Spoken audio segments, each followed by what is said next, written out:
তুমি যেমন 12 ঘাটের পানি খাইছো, ওই মেয়েও 16 ঘাটের পানি খাইছে। হ্যাঁ, তো কোরআনের ওয়াদা, আমি তো খোলামেলা বললাম। এটা কোরআন, সরাসরি আল্লাহর কোরআন বলছে। সূরা নূরের মধ্যে স্পষ্ট আছে, স্পষ্ট।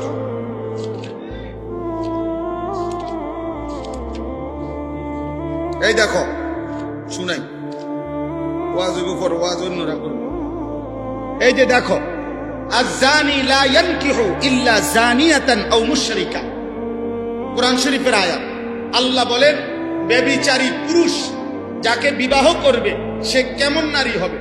খোদার কসম আল্লাহ বলছে, ইল্লা যানিয়াতান আও মুশরিকা। আল্লাহ বলছে ব্যভিচারী পুরুষ, চরিত্রহীন পুরুষ যাকে বিবাহ করবে সেই নারীটা কেমন হবে? আল্লাহ বলছে দুইটা হবে, ইল্লা জানিয়া, সেটাও হবে আরেকটা ব্যভিচারিণী নারী, আও মুশরিকা, অথবা মুশরিক কোন বেঈমান নারী। এটা বাংলা কোরআন শোনা, ডাইরেক্ট কথা, বাংলা কথা, মানে কোনো ঘুরানো পেছানো কথা, পরিষ্কার, একেবারে সাফ কথা, কোনো ব্যাখ্যা নাই। ওয়াজানিয়াতু লা ইয়ানকিহুহা ইল্লা জানিন আও মুশরিকুন। এবার আল্লাহ পরের শব্দ বলছে, কোন ব্যভিচারিণী নারীকে, শোনো ভাই, মহিলারাও শোনেন, মা বোনরাও শোনেন, আমরা জানি অনেক মা বোন আপনারা আসছেন, আপনাদেরকে বলি, মুসলমানের কন্যা, মুসলমানের বোন, মুসলমানের অবিবাহিত মেয়ে, তোমাকেও বলি, বোন শোনো, তুমি বিবাহ বহির্ভূত কোন ছেলের সাথে কিংবা মোবাইলে কিংবা রাস্তায় কিংবা সহপাঠী হিসাব করে যেই কোনো পারপাসে যে নারী, যেই মেয়ে, যেই কন্যা বিবাহের পূর্বে কোনো হারাম সম্পর্ক করে থাকে, তো আল্লাহর ওয়াদা, কোনো ব্যভিচারিণী নারীকে বিবাহ করবে না কোনো পুরুষ। যেই পুরুষটাই বিবাহ করবে তার পরিচয় কি হবে?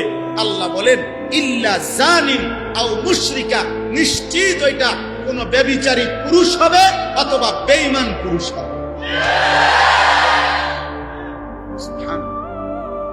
মালিক স্পষ্ট ব্যাখ্যা দিয়েছে। ওয়া হুররিমা যালিকা, আরো রয়েছে। এরপরে আরেকটু শব্দ আছে, ওয়া হুররিমা যালিকা আলাল মুমিনিন। আল্লাহ তাআলা বলেন, ঈমানদার পুরুষ, ঈমানদার নারীর জন্য, ঈমানদার নারীর জন্য ব্যভিচারী পুরুষ, ঈমানদার পুরুষের জন্য ব্যভিচারী নারী, হুররিমা, হারাম করে দেওয়া হলো, হারাম করে দেওয়া হলো। এজন্য ব্যভিচারী পুরুষ তোর কপালে ঈমানদার নারী জুটবে না।